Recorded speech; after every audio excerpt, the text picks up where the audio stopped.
Que o Shalom de Deus esteja com vocês. Bem-vindo ao canal Patrícia Santana. E hoje nós vamos dar início ao primeiro capítulo do livro Ele Veio para Libertar os Cativos. Livro de autoria de Rebecca Brown, uma médica americana que relata, experiências fortíssimas que ela teve com Deus através da libertação. Então, sem muitas delongas, para eu não terminar falando sobre o livro, porque já li algumas vezes, eu vou iniciar. Então, no primeiro capítulo, vai apresentar a Rebeca, na página 9. Não sei até quantos minutos vai dar esse primeiro capítulo, mas eu peço a você que você tenha calma. Não fique ansioso, não fique ansiosa, preste atenção em tudo que for lido aqui, tá bom? E que Deus te abençoe, em nome de Jesus. Vamos lá. Apresentando Rebeca. Ela sentiu que havia algo diferente no lugar, desde o primeiro momento que atravessava a porta. Era como se a escuridão pairasse. Não podia definir, mas estava lá, algo que ela sabia nunca ter experimentado. Rebeca é médica, e era a primeira vez que entrava no hospital memorial para começar seu treinamento em residência. Terminara o curso de medicina no mês anterior e agora saía de casa, realmente pela primeira vez em seus 30 anos. Ela não tinha ideia de que as tragédias que aconteciam naquele hospital a transformariam para sempre e ao curso da sua vida. A escuridão sinistra que sentira no espírito parecia espreitá-la subitamente. Isso avançaria e a envolveria em uma série de acontecimentos que testariam, no limite máximo, o seu compromisso com o Senhor e Salvador Jesus Cristo. O primeiro teste viria logo. Rebeca já trabalhava há cerca de 2 meses no hospital. Numa noite, enquanto trabalhava na sala de emergência, lá pelas 2 da madrugada, trouxeram um homem apresentando ter 30 anos. Quando viu o corpo dele todo dilacerado, Rebeca recuou de pavor. Antes de ser médica, ela já havia trabalhado como enfermeira em hospitais da cidade. Contudo, nem as experiências de 6 anos nas salas de emergência faziam lembrar de ter visto algo semelhante.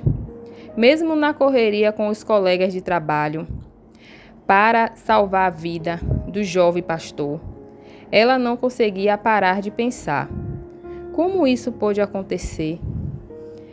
Quem teria feito tal coisa? Era óbvio que ele havia sido torturado. O seu corpo estava parcialmente sem a pele. Inúmeros eram os ferimentos de queimaduras, cortes, chicotadas e o mais terrível, buracos nas palmas das mãos causados pela introdução de ferros. Ele estava inconsciente e em profundo estado de choque. Depois dos cuidados médicos, com o paciente estabilizado e transferido para o CTI, Rebeca procurou pelos policiais que o haviam socorrido. Eles não tinham muito o que dizer, exceto que parecia tratar-se de um caso de sequestro. Acharam desmaiado e o primeiro pensamento fora de que estivesse morto. Recusaram-se a falar sobre o incidente e saíram rapidamente resmungando sobre ter de arquivar o caso. Todos na sala de emergência voltaram às suas tarefas como se nada de anormal tivesse acontecido. Particularmente, ninguém parecia surpreso pela condição do paciente. Rebeca novamente sentiu aquela esmagadora atmosfera. Estava tremendamente confusa e preocupada. No entanto, a despeito das circunstâncias, o trabalho à espera. Até então, nada em sua experiência de vida poderia tê-la preparado tanto como o choque que o testemunho do pastor causaria ao narrar o que lhe acontecera antes de entrar no hospital naquela noite. Ela nem mesmo sabia que o próximo golpe seria contra uma das suas pacientes, uma pessoa que amava muito. Mas primeiro, deixe-nos descrever o treinamento que o Senhor deu a Rebeca, preparando-a para tudo o que viria a acontecer. Foi-lhe concedido o tremendo privilégio e a bênção de nascer em um lar cristão. Seus pais oravam por ela diariamente. Quando muito jovem, aceitou a Jesus como Salvador, mas não sabia nada sobre relacionamento pessoal com ele. Ela cresceu em uma denominação restrita e rigorosa, onde não lhe era permitido fazer amigos ou relacionar-se com pessoas de outros grupos.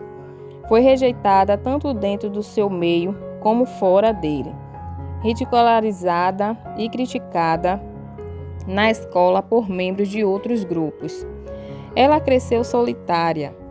Além do mais, era muito enferma e passou toda a infância, ora em casa, ora no hospital. Descobriram depois que ela possuía uma doença neuromuscular, que além de debilitá-la, era incurável. Mas a dedicação e as orações dos seus pais lhe foram estabilidade e proteção. Nenhum temor impediu que Rebeca entrasse em um mundo oculto. Ocultismo este que aprisiona tanto jovens com antecedentes similares. No primeiro ano na escola de medicina, ela finalmente entregou todas as áreas da sua vida ao senhorio de Cristo, deixando que ele fosse o seu mestre e salvador. Os 4 anos foram de intensa luta devido à doença neuromuscular e às doenças financeiras. Foram anos em que ela aprendeu a confiar no Senhor e andar com Ele dia a dia e ouvi-lo falar em seu espírito. Aprendeu a seguir suas orientações e a experimentar a provisão divina para cada necessidade diária. Antes de ingressar na escola de medicina, ela havia trabalhado durante 7 anos como enfermeira. Então, como resultado do poderoso mover de Deus em sua vida e de inúmeros milagres, ela abandonou a enfermagem, voltou a estudar e depois foi para a escola de medicina. Na época em que entrou no Hospital Memorial, Rebeca não sabia absolutamente nada sobre satanismo ou mesmo sobre Elaine, uma poderosa bruxa que morava perto dali. Ela nem sonhava que o fato de andar com Cristo naquele hospital causaria um tremendo impacto no mundo espiritual e deixaria as forças das trevas enfurecidas. Então, viu-se envolvida em uma tremenda luta. Elaine, uma das mais poderosas bruxas nos Estados Unidos, liderou um ataque organizado por muitas outras que usaram todos os poderes e habilidades da bruxaria contra Rebeca para tentar matá-la. O primeiro ano de residência é também o primeiro de treinamento que um médico recebe após a faculdade. Somente depois ele vai se especializar em alguma área. É o mais difícil e temeroso, e não foi diferente para Rebeca, exceto pelo fato de que ela estava consciente de que havia algo estranho e indefinível acerca daquele hospital. Algo que ninguém parecia notar, nem mesmo seus colegas cristãos. Era como se houvesse uma atmosfera de ódio, murmuração e luta em todo o departamento. E por que não dizer em todo o hospital? Uma atmosfera extremamente fria. Deus usou as pressões físicas e emocionais daquele ano para aumentar sua intimidade com Rebeca. Ela constatou desde o começo que havia uma resistência incomum ao Evangelho, pois as pessoas com as quais tentava compartilhá-lo recusavam, enfaticamente, até mesmo a ouvi-la. De fato, decorridos 6 meses que trabalhava no hospital, a administração mandou recolher dos quartos todos os livros do Novo Testamento. Foi colocado um aviso nos postos de enfermagem, advertindo que o empregado que fosse apanhado evangelizando os pacientes seria imediatamente despedido. Além disso, dizia que os ministros religiosos só poderiam visitar na companhia de outros que fossem os seus próprios paroquianos. E se tentasse evangelizar outros pacientes, seriam escoltados pela segurança e advertidos a não retornarem mais. O serviço de capelania não era permitido. Na realidade, parecia haver um esforço no sentido de banir qualquer menção ao cristianismo dentro do hospital. Rebeca fora designada para trabalhar no CTI. Entretanto, rapidamente se viu mergulhada em um turbilhão de atividades. Eram 120 horas semanais de trabalho árduo. Assim, ela atribuiu a exaustão à piora do seu estado físico.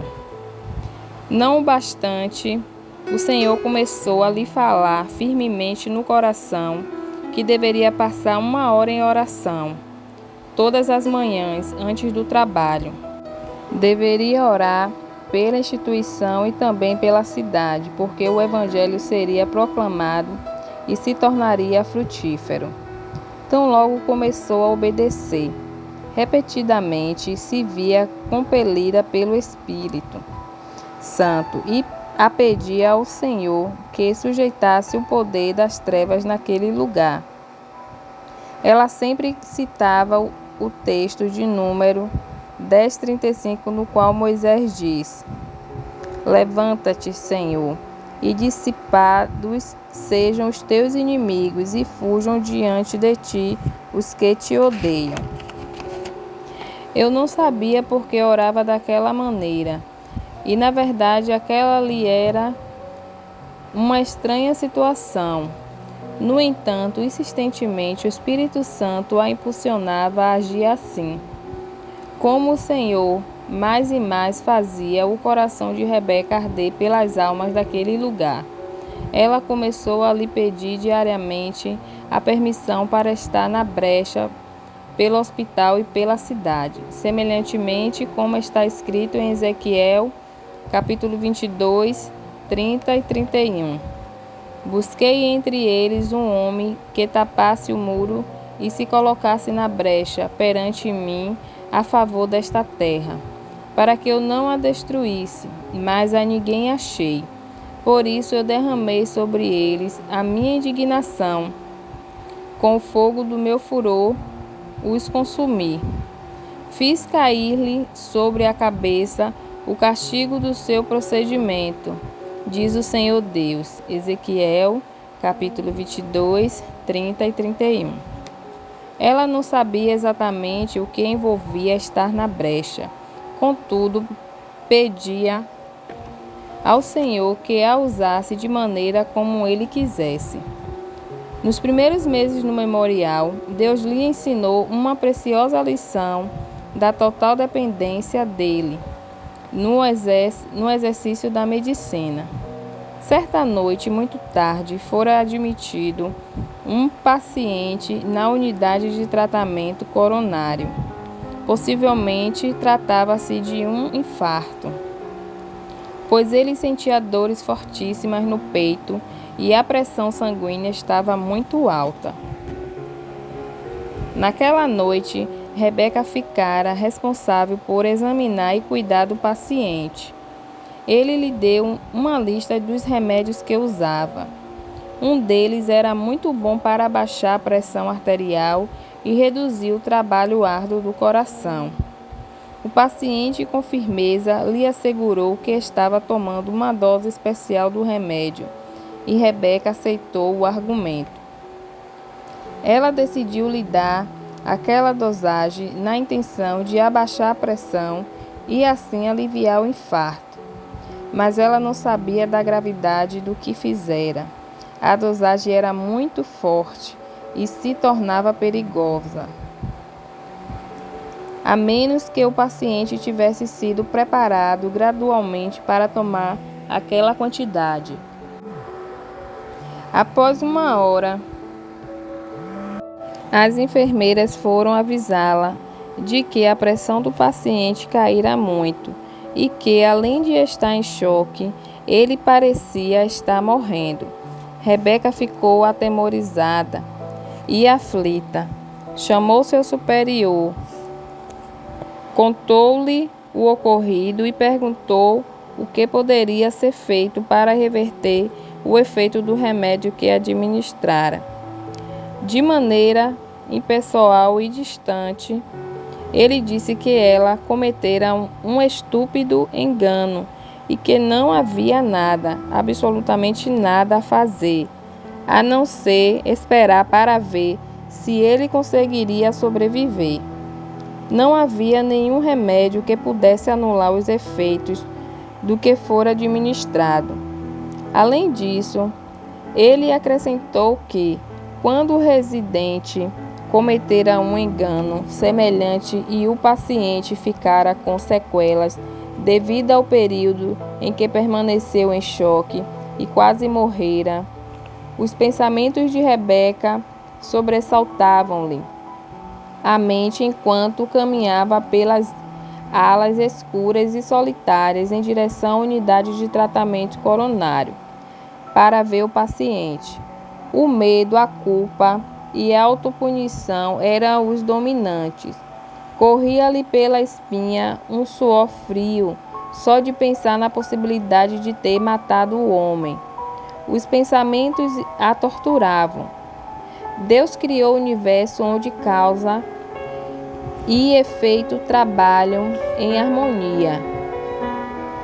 Agora, por causa desta estupidez, esse homem provavelmente morrerá, já que o resultado do remédio é absolutamente irreversível, depois do efeito estabilizado.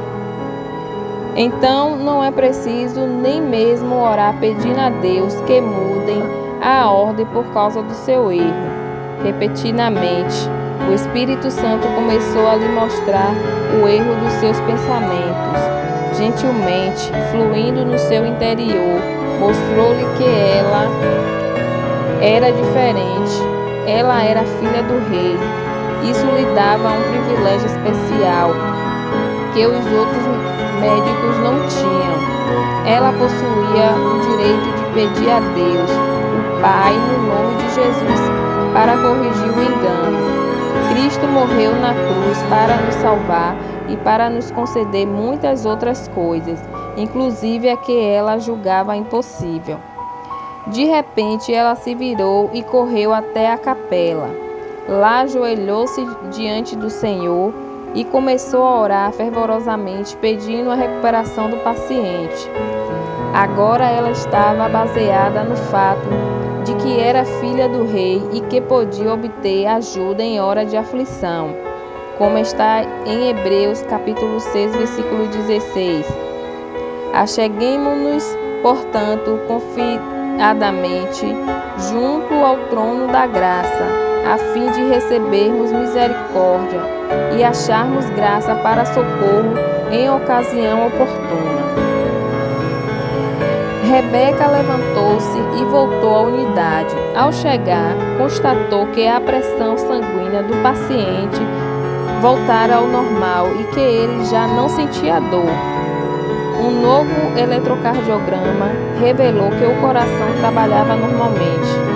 Passaram-se 2 dias e ele recebeu alta sem apresentar absolutamente qualquer sequela. Rebeca aprendeu a ouvir sempre a voz do Senhor. Vez após vez, ele falaria suavemente em seu espírito, ora revelando um engano antes de que ele trouxesse consequências sérias, ora chamando-lhe a atenção sobre algo esquecido ou desaparecido, e também lembrando-lhe o que fora lido ou aprendido anteriormente. Ela aprendeu a orar e a jejuar pedindo a Deus que revelasse a chave para diagnosticar doenças particularmente obscuras. Aprendeu também a depender do Senhor para lhe dar habilidade nas mãos e nunca executar qualquer procedimento sem antes orar e pedir a Jesus, o médico dos médicos, que a orientasse. Louvado seja Deus, porque em todos esses anos o Senhor continuamente foi fiel e não aconteceram complicações sérias como resultado do trabalho dela.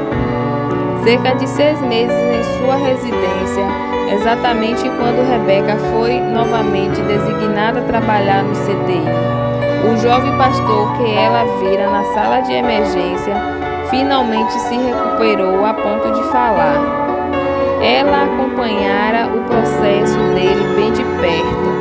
Agora orava por ele constantemente e, movida pelo Espírito, ia até o quarto dele para conversarem. Certo dia, ele lhe contou o que realmente acontecera antes de ser admitido no hospital.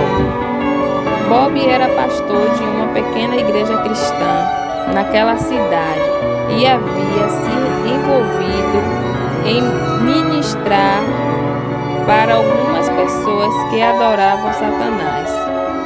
Ele contou para Rebeca que em uma cidade próxima existia uma grande comunidade satânica e que o satanismo estava desenfreado naquele estado. Bob, sob o senhorio do Senhor, conduzira um bom número dessas pessoas a Jesus. Cada uma delas deixou de servir ao diabo e se entregou a Cristo, tornando Salvador e Senhor da sua vida, e expulsou os demônios que habitavam em seu corpo em troca de poderes mágicos. Na noite em que ela o vira pela primeira vez, ele havia sido raptado pelos satanistas e levado a uma das suas reuniões. Colocaram-no sobre o altar, de frente para o grupo, e o torturaram. Eles já o estavam pregando em uma cruz, quando um dos membros gritou que alguém lá fora havia visto algo suspeito e chamado a polícia. Os satanistas tinham acesso ao rádio da polícia e monitoravam todas as chamadas. Bob desmaiara enquanto estava sendo crucificado e esteve consciente até acordar na cama do hospital. Como nunca ouvira falar em tal coisa, Rebeca estava atônita. Isso explicaria a sensação que tivera no hospital. Outras revelações estavam por vir. No momento em que começou seu segundo turno no CTI, aumentaram suas preocupações. Nas noites em que estava de plantão, ficava responsável por todos os pacientes em estado grave. Como orava intensamente por eles, começou a notar que muitas mortes ocorriam sem qualquer explicação. Normalmente, o desenvolvimento de determinadas doenças que levam à morte segue uma determinada ordem. Vejamos um exemplo. Se um paciente ficar em choque, pressão arterial baixa devido a alguma hemorragia, e se a mesma for estancada ou se o volume de sangue perdido for reposto mediante transfusão, a pressão arterial não deverá cair novamente, a não ser que haja outra hemorragia ou que esse paciente sofra de uma infecção generalizada. No entanto, muitos dos pacientes de Rebeca, depois de estabilizados e sem qualquer razão aparente, pioravam o quadro clínico. Quando não era o coração que de repente parava de bater, era a pressão que descia a zero ou a respiração que cessava. Apesar de todos os esforços para salvar-lhes a vida, muitos morriam rapidamente. Rebeca presenciava a autopsia de muitos desses pacientes e cada vez ficava mais confusa quando a causa da morte não era outra, senão a mesma que os trouxera ao hospital. Outro problema que a afligia era a frequência dos casos de como são chamados na medicina, psicose aguda do CTI. Os pacientes, quando estão sob o estresse de uma doença crítica, são transferidos para o CTI e ficam lá durante um determinado tempo. As luzes ficam acesas por 24 horas. Os monitores ficam ligados e não existem janelas. Nessas condições, um considerável percentual fica desorientado e começa a ter alucinações, isto é, começa a ver coisas que não são reais. Coincidentemente, no memorial, a incidência das psicoses do CTI era bem superior ao que Rebeca presenciara em outros hospitais. Ela se sentiu orientada pelo Senhor a conversar com os pacientes para saber o que eles vinham exatamente. E para sua surpresa, a maioria vira demônios nos quartos. Profundamente preocupada com isso tudo, Rebeca começou a mencionar a incidência de mortes e as psicoses na UTI durante as conferências médicas realizadas com todos os internos e residentes a cada manhã. Porém, ninguém parecia preocupar-se com a questão ou até mesmo dar crédito ao que ela dizia. Depois da terceira tentativa para discutir o problema, chamaram-na até a sala da diretoria do programa de treinamento e advertiram-na para que se calasse. Disseram que ela não tinha experiência suficiente para saber sobre o que estava falando. Quando Rebeca argumentou que já tinha 10 anos de experiência como enfermeira graduada, somados à escola de medicina, a diretora disse que se ela ainda continuasse a criar problemas, seria cortada do programa de treinamento. Assim, suas orações matinais tornaram-se intensas na busca de uma revelação do Senhor sobre o que estava acontecendo. E a primeira confirmação veio por intermédio de uma das suas pacientes. Perla era uma senhora negra do sul dos Estados Unidos, crente fervorosa, que estivera sob os cuidados de Rebeca durante 6 meses. Elas se amavam muito. Em uma determinada noite, Perla chegou ao hospital muito doente e Rebeca a transferiu para o CTI. Na manhã seguinte, dentro da rotina normal de trabalho, ela foi ver os pacientes e as enfermeiras lhes disseram que Perla estava alucinando. Rebeca assustou-se, porque conhecia sua paciente muito bem. Sabia que ela era uma cristã fervorosa e que sofrera muito, por isso não se entregava ao pânico facilmente. No exato momento em que ela entrou no quarto, Perla estava chorando. Quando Rebeca quis saber o motivo, ela disse que se não fosse retirada do CTI, certa enfermeira poderia matá-la naquela noite. E lhe descreveu o comportamento dessa enfermeira com ela na noite anterior. Ela havia dito a Perla que não era necessário que ela lutasse para viver, porque poderia facilmente reencarnar-se numa vida futura. A enfermeira falou também que invocaria as entidades superiores para levá-la para esta maravilhosa vida futura. Quando ela lhe impôs as mãos falando palavras em uma língua estranha, Perla reconheceu que era um ritual de feitiçaria. Ela conhecia por experiência própria o voodoo, a magia negra e os demônios, e declarou tê-los visto no quarto. Então disse para Rebeca que isso acontecesse de novo, ela morreria, pois estava bastante debilitada para lutar. Rebeca estava estarrecida. Ela conhecia Perla o suficiente para saber que ela não estava mentindo, tampouco estava louca.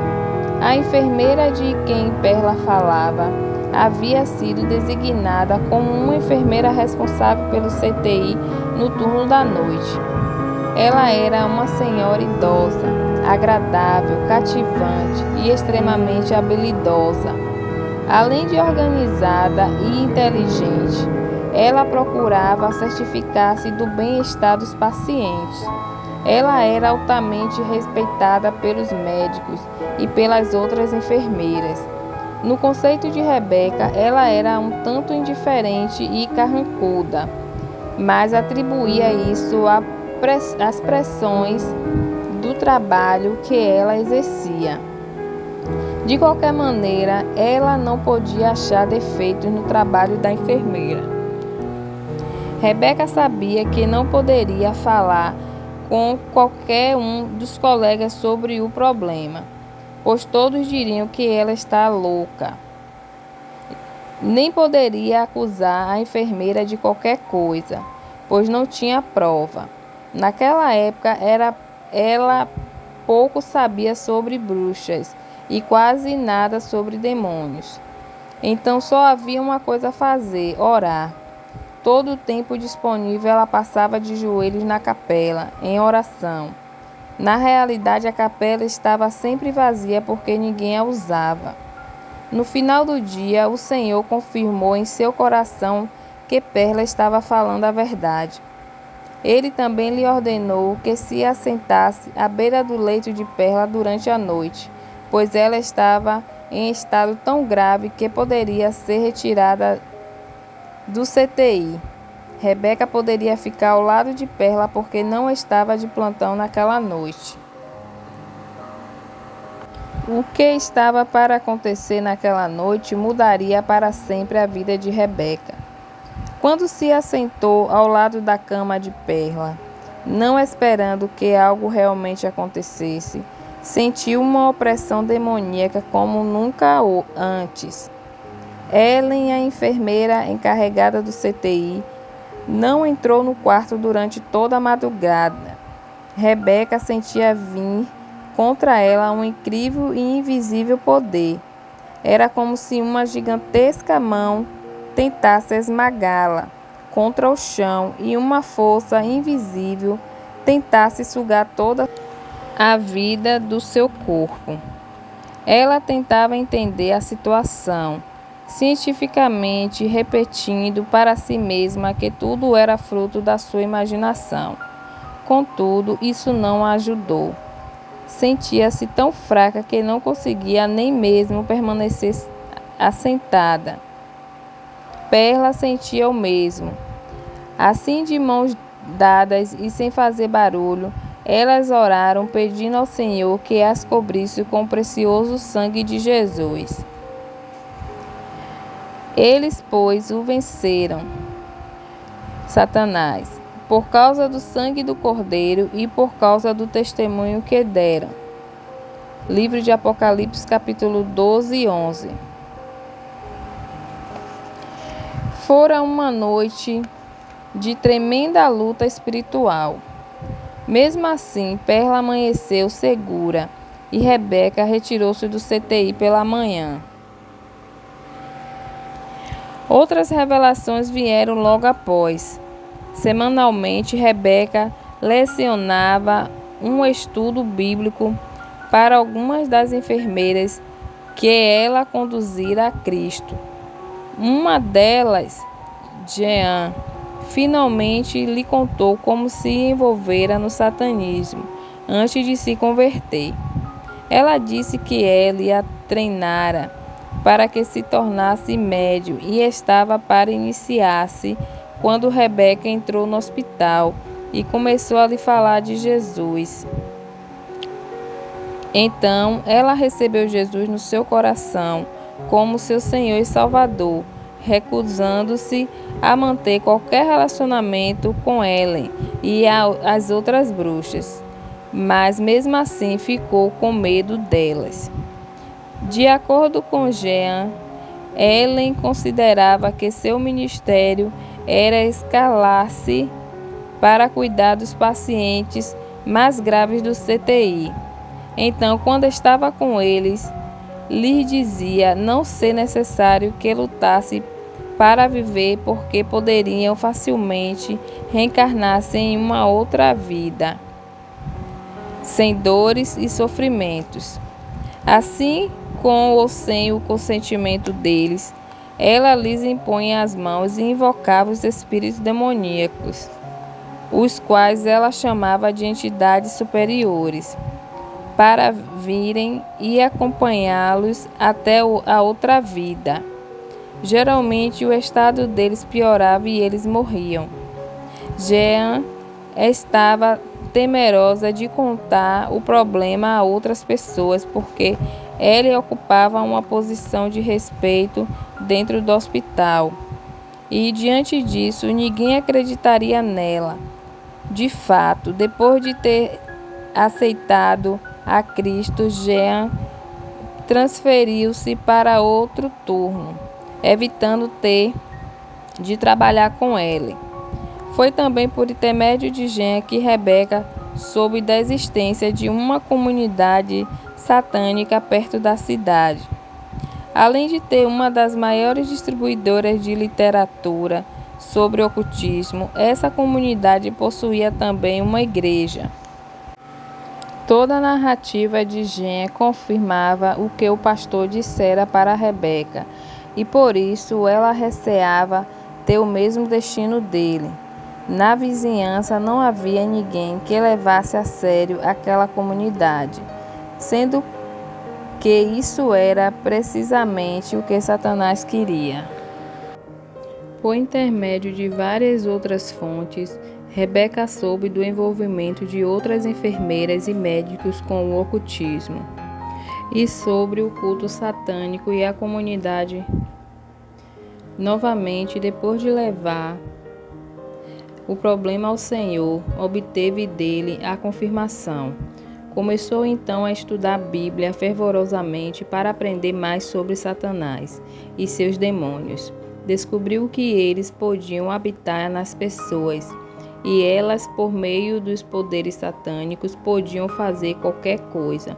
Foi então que Rebeca começou a guerrear ativamente contra ele e os outros satanistas do hospital. Em suas orações pela manhã, ela pedia a Deus que amarrasse os poderes do diabo naquele lugar e nas pessoas que especificamente sabia estar envolvidas com ele. Todas as noites, antes de deixar o hospital, ela caminhava pelo CTI e pelas outras alas e tranquilamente, mas de forma audível, usava de autoridade sobre cada espírito demoníaco onde se encontrasse ou pudesse estar durante o dia ou pela noite. Amarrava-os com o poder do nome de Jesus Cristo e pedia ao Senhor que colocasse proteção espiritual sobre os pacientes, resguardando-os das forças demoníacas. Nas muitas noites que estava de plantão, ela era chamada ao CTI ou a uma das alas para ver um paciente cujo quadro clínico piorava. Como Deus lhe dera discernimento de que tais problemas eram resultado da interferência demoníaca, ela aprendeu a valer-se de Lucas 10:19 e Marcos 16:7. Eis aí vos dei autoridade para pisar de serpentes e escorpiões e sobre todo o poder do inimigo, e nada absolutamente vos causará dano. Esse foi o versículo de Lucas, capítulo 10:19. Marcos 16:17 diz: Estes sinais hão de acompanhar aqueles que crerem. Aqueles que creem. Em meu nome expelirão demônios, falarão novas línguas. Foram muitas as vezes em que, assentada ao lado de um enfermo, lutou silenciosamente em oração, amarrando e ordenando os demônios a saírem. Ela, por sua vez, do outro lado da cama, desferia contra ela e o paciente todo o poder maligno ao seu dispor. Rebeca também Claro, usou todos os seus conhecimentos médicos para tentar reverter o declínio do paciente, mas ela aprendeu rapidamente que eles seriam insuficientes se não fossem combinados à batalha espiritual em oração. Naturalmente que nem Ellen, Satanás e as outras bruxas tinham prazer nas atividades de Rebeca. Por isso, a batalha já estava declarada. Rebeca tentou compartilhar com um casal cristão de colegas o que estava acontecendo. Eles, no entanto, se recusaram a acreditar e disseram que ela estava doente, cansada, imaginando coisas. Como a batalha se intensificasse, a doença neuromuscular de Rebeca piorou. Ela ficou sob os cuidados de um dos melhores médicos daquele hospital. A despeito de todas as suas orações e dos esforços feitos em seu favor, ela estava morrendo e sabia disto. Finalmente, no último dia da sua residência, ela ficou tão doente que já não podia trabalhar. Uma avaliação médica feita por vários especialistas revelou que ela não viveria por muito mais tempo e que não havia mais o que fazer. Perguntaram-na se queria ficar internada ou ir para casa. Ela decidiu que iria para casa. Assim, Rebeca deixou a cidade e o hospital pensando que não mais iria vê-los, e seu coração estava bastante pesaroso pelas muitas e muitas almas que naquele lugar estavam cativas pelos poderes das trevas. No agonizante mês que se seguiu, a doença de Rebeca progrediu a ponto de deixá-la tão fraca que já não conseguia andar e nem mesmo levantar-se da cama. Mesmo assim, ela possuía uma completa e maravilhosa paz. Jesus estava no controle e era tudo o que importava. Noite após noite, quando as dores a impediam de dormir, ela desfrutava de uma doce comunhão com o Senhor e da esperança fervorosa de que Ele a chamaria logo para o lar celestial. Certo dia, no final daquele longo mês, o pastor da sua igreja local, pastor Petty, veio visitá-la. Como homem de Deus que era, ele não aceitava o fato de Rebeca estar morta e orava constantemente em favor dela. Certa feita, disse que Deus lhe revelara não ser da vontade dele que ela morresse. O pastor lhe disse: "Isto pode parecer loucura, mas estou certo de que o Senhor me revelou que o que está lhe acontecendo é um ataque de bruxas muito poderosas. A piora da sua doença se deve a poderes demoníacos que estão sendo enviados contra você. Isso é possível? Você conheceu ou esteve em contato com alguma bruxa?" De repente, Rebeca entendeu, porque ela não associara a piora da sua condição à batalha que travara com os satanistas no hospital. Ela nunca falara ao pastor sobre aquele assunto, então passou a lhe contar o que acontecera no ano anterior. Ele andava de um lado para o outro profundamente preocupado. Finalmente, voltou-se e disse: "Eu sei que não é da vontade de Deus que você morra. Não tenho dúvidas de que sua enfermidade é resultado direto de bruxaria. Devemos orar e bloquear o poder dessas bruxas, como ele orou. Não apenas ele, mas os anciãos a cerca dos 200 metros daquela igreja jejuaram e oraram por toda a semana. Fervorosamente, eles intercederam por Rebeca, pedindo ao Senhor que a cobrisse e anulasse o poder enviado pelas bruxas contra ela. Ao final daquela semana, Rebeca estava quase inconsciente. Então o Senhor fez com que ela se lembrasse de uma passagem que lera no livro de Wast New. Eu vou deixar para vocês aí o nome, porque esse nome é em inglês e eu não consigo ler direito. A menos que um cristão esteja plenamente convencido de que seu trabalho terminou e que é a vontade de Deus levá-lo, ele deverá lutar com todas as suas forças contra a morte. Se os sintomas da morte aparecerem em seu corpo antes que sua missão tenha terminado, ele positivamente deverá resisti-los. Admitir que nosso tempo terminou, baseados em nossos meio, nossa condição física ou emocional, é um erro da nossa parte. Ao contrário, devemos ter convicção clara da parte de Deus no que diz respeito à nossa partida. Se vivermos para Ele, então devemos morrer para Ele. Qualquer chamada que não proceda dele deve ser rejeitada. Para vencer a morte, os crentes devem substituir a atitude passiva pela resistência, a menos que lancemos fora nossa atitude passiva. Não seremos capazes de sair da morte, e aí seremos zombados por ela e finalmente vencidos. Numerosos são os santos que confundem hoje passividade com fé. Alegam que entregaram tudo a Deus. Pensam que se não for a hora da morte, Deus os salvará.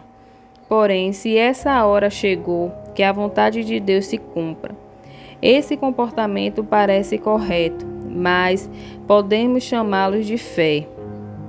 Não, absolutamente. É apenas passividade preguiçosa.